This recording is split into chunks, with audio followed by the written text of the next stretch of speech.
Ireland. Good afternoon. Thank you, first of all, for allowing me this opportunity to present here today. This presentation is based on my dissertation, which was part of my master's programme. So, where I looked at the perspective of nurses and midwives in providing culturally sensitive care to infants whose parents are of the Irish traveller community. And as we know, and as we spoke of earlier, the neonatal setting is a very stressful setting for all parents, and then it's particularly stressing for parents who would, they don't perceive themselves to be part of the community in which they are receiving their care.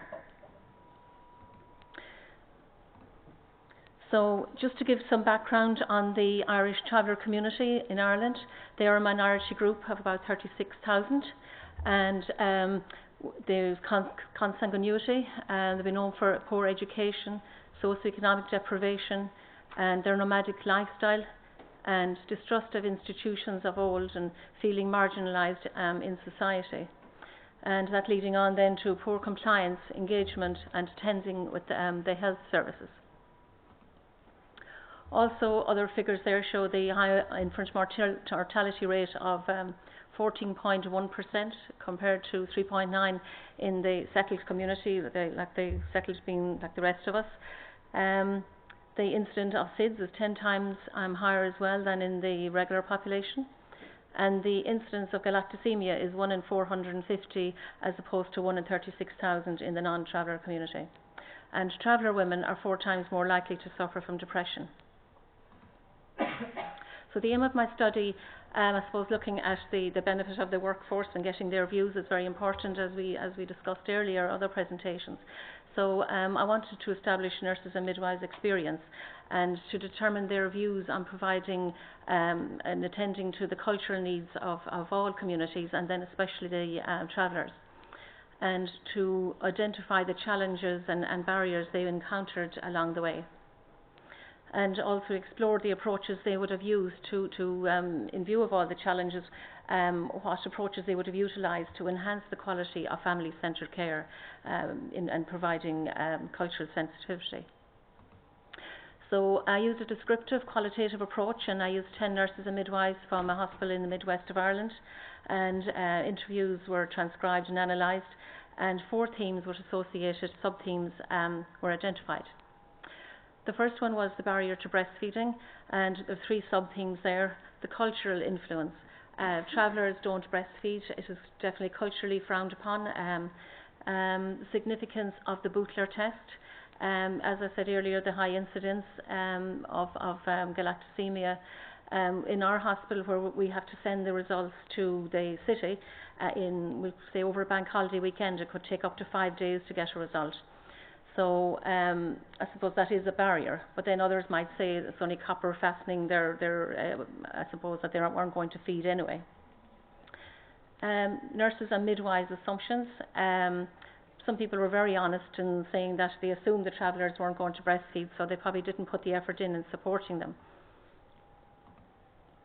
The cultural nuances, as we know, the rigid healthcare system. Travellers, when they have somebody in hospital, whether it's an adult or a child, they come in large numbers and they don't understand the visiting restrictions, and it can cause a lot of aggravation and with staff and with security in the hospital at the time. Trust as well, they don't trust. They would have had poor relationships with the state dating back to the 50s, and they have a distrust of state institutions, and they probably distrust of the information we give them. Social support. Some of the participants in my study felt that the travellers weren't supported financially or socially the way other minority groups were supported, or people coming into the country, and they felt strongly about that. Religion. Travellers are very religious, and they would derive, with the medals and other.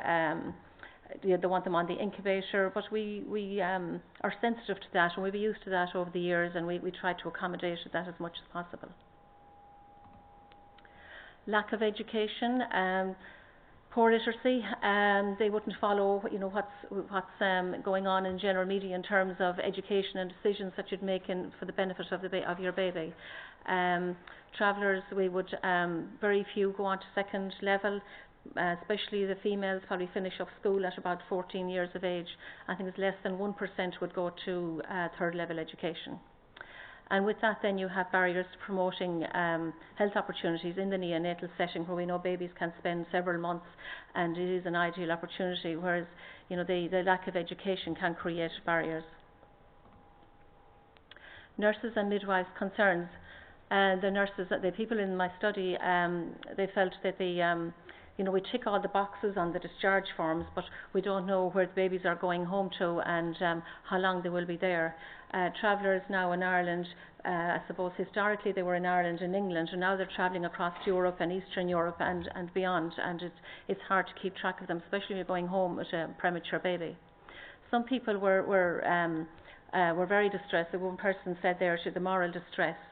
People going, we say babies going home, will they have multiple appointments or follow-up, and they worry that will they attend and who's going to look after them, and issues such as that. Domestic violence, there is a high incidence of domestic violence in the traveller community, but it's also, when you look at the data and the research there, it's no higher in the traveller community than any other lower socioeconomic group. The only thing here really is they don't have anyone to turn to. They won't go to women's shelters. They won't mix with the settled community, as they call it. So it can become an issue, and they end up staying in those environments. So the recommendations from the study is we need to look at the routine screening of all travellers for galactosemia, because we know it's certain families, it's not all across the board. And to look at the impact of that on breastfeeding.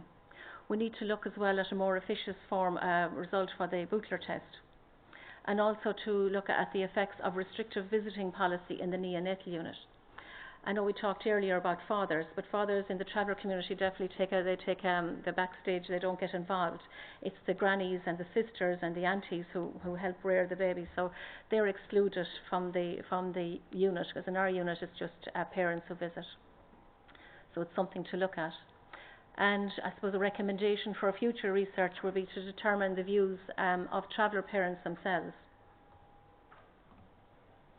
So to conclude then, I suppose culture is a major influence on the decision making and interactions of these families within the neonatal setting. And information on the challenges encountered by the neonatal staff is very beneficial, and would enhance in enhancing culturally sensitive neonatal care for this subpopulation. Discharge planning and follow-up really needs to be tailor-made to suit the geographical mobility within Ireland and across Europe. And particular focus really is now needed on these points to ensure family-centred and culturally sensitive care for this population. That's my presentation. Thank you.